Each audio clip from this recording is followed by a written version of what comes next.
Critique.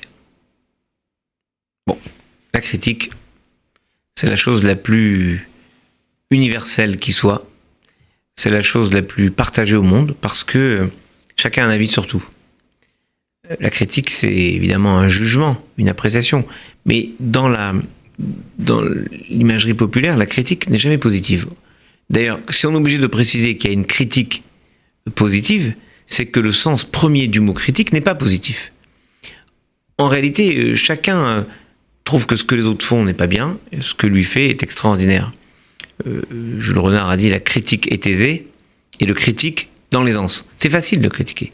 Je suis toujours sidéré de voir, par exemple, des footballeurs, un monde que je connais un peu, peut-être mieux, les footballeurs qui ont été en général médiocres, et critiquer des footballeurs extraordinaires.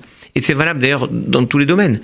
Si les critiques gastronomiques étaient si extraordinairement doués talent, ils seraient cuisiniers et pas critiques gastronomiques. C'est la même chose d'ailleurs pour tous les domaines, y compris les nôtres.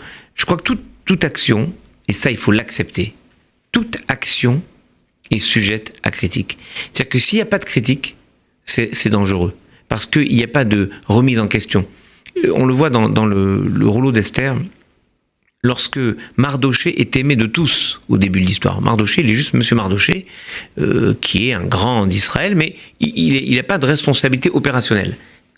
Donc il est aimé de tout le monde.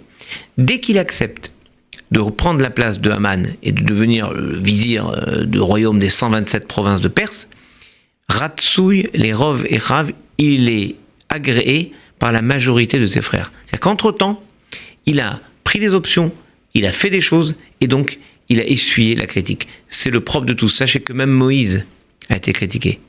Ça rassure parfois, croyez-moi.